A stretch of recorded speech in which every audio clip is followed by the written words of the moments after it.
It is not a world of will, because it is governed by the desire to be unlike Him, God. You see, you wanted your independence. You got yourself an imaginary divorce. Why? Because you desired to be unlike Him. You desired to be like whatever you wanted to create yourself to be. It was a tantalizing and fun experiment.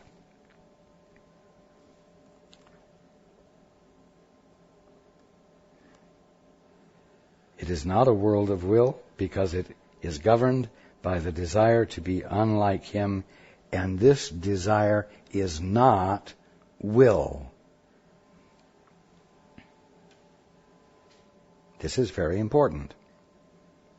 Many people think they can coerce others and coerce life into a different track if they simply desire strongly enough. But desire is not will. You want a perfect example of the truth of this? You say, I desire to wake up. And you're not awake yet. Why? Because you haven't actually made the decision to do it, and you haven't done it yet. That is an act of will.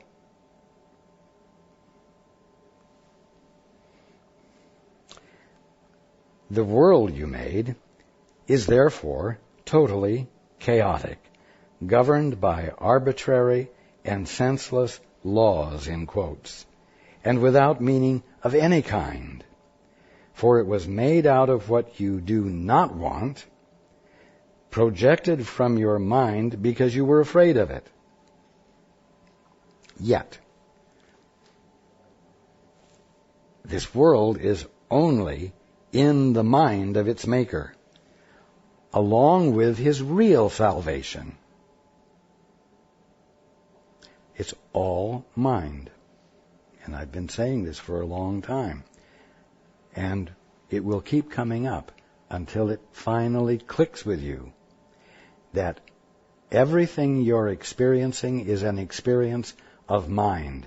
It is going on in the state of being conscious, which is life. And ideas are perfectly tangible and experienceable to that which formed them. But that doesn't mean that they exist in time and space as physical energy, which, as you all know, is polarized energy. You see, the energy of spirit, which is singular,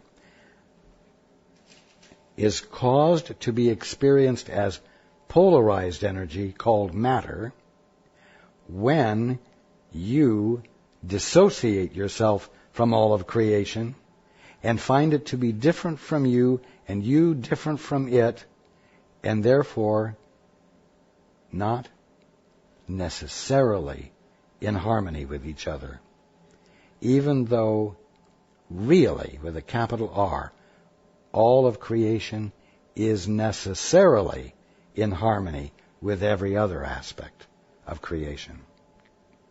So your foray into the imagination and the realm of insanity causes the kingdom of heaven to appear to you to be polarized, conflicted,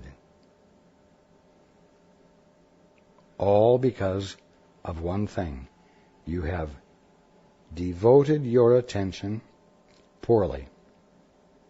You've devoted it to your independence instead of devoting it to your real and only function, which is to recognize God in everything. Recognize good, unconditional, singular, unconflicted good in everything.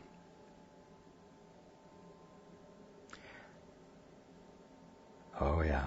Unconditional good and unconditional love. Wow. That can mean that you are supposed to unconditionally love everything, even illusions. Now, you tell me where the intelligence is in that. Because if you're willing to unconditionally love illusions, if you're willing to unconditionally love poverty, you're never going to have the presence of mind to distinguish between what is real and what is unreal, so that you may set aside that which isn't real. And this maintains your insanity. This maintains and confirms your ignorance. And I'm telling you, this is not your birthright. Stop doing it. Start devoting yourself to the truth.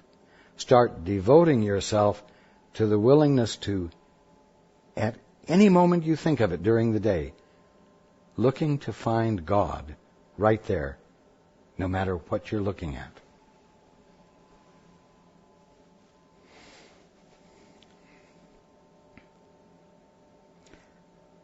Yet this world is only in the mind of its maker, the one you've made up, along with his real salvation. Do not believe it is outside of yourself, for only by recognizing where it is will you gain control over it. For you do have control over your mind, since the mind is the mechanism of decision. If you will recognize that all attack which you perceive is in your own mind and nowhere else, you will at last have placed its source, and where it began, it must end. But it can't end as long as you are leaving it out there, believing that it is separate from your mind. It is out of your reach by virtue of your decision to hold it out there and see it as different from you. Where it began, it must end.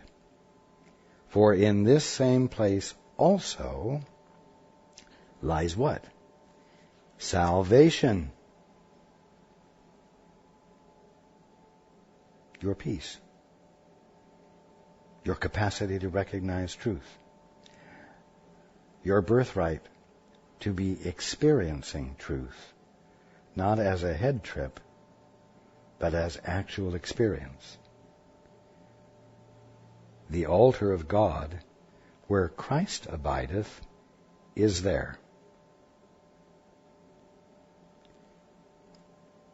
You have defiled the altar, but not the world.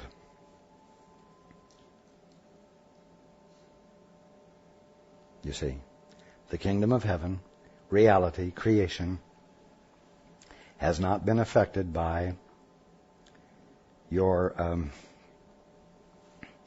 getting a few cans of paint and drawing distracting designs all over the altar so that it isn't recognizable. You have defiled the altar, but not the world. Yet Christ has placed the atonement on the altar for you.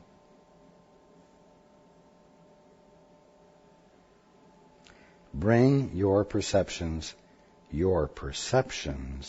of the world to this altar, for it is the altar to truth. Every time I suggest to you that you have a moment of intimacy with the flower, a moment of undefended intimacy, a moment of willingness to look at it with innocent eyes, I'm asking you to bring that flower to the altar.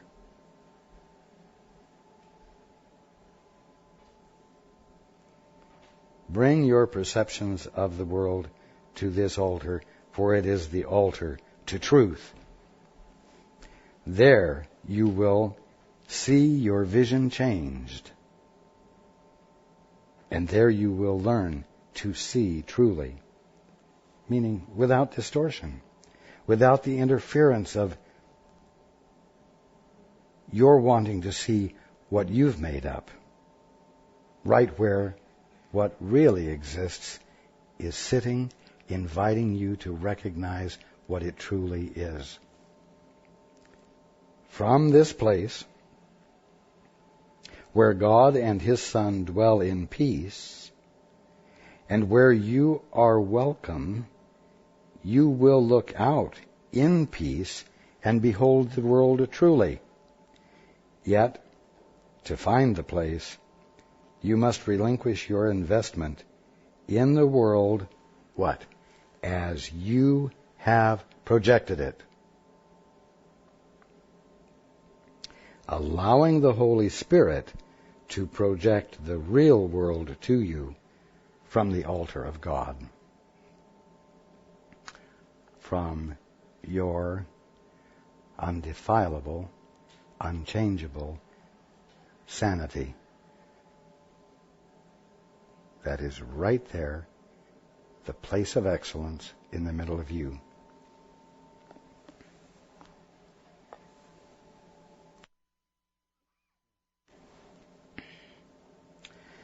No matter what kind of outrageous request your brother places upon you, recognize what doesn't matter and do this.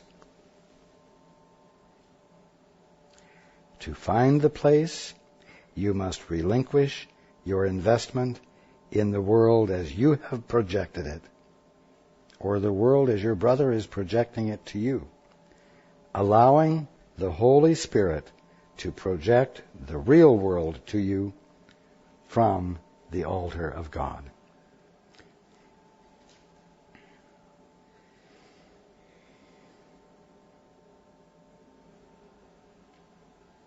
You see, God's plan of salvation is your reintegration.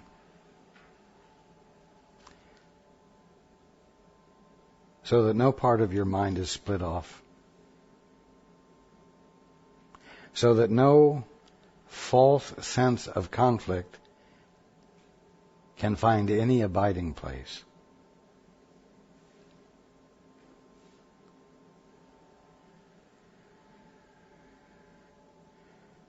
And, for lack of better words, so that you might find existence, being,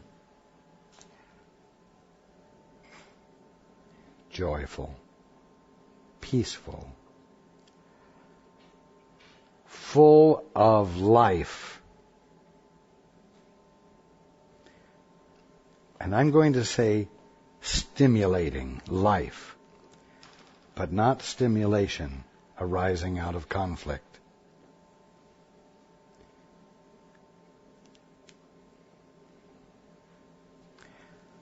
That's what we're talking about. And as you can see, we're still talking about getting your own head on straight.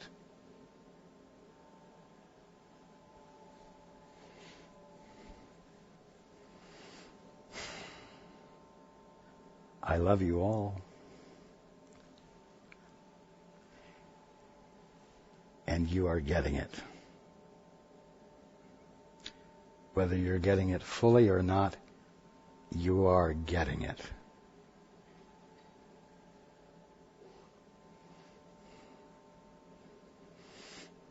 I look forward to being with you next week.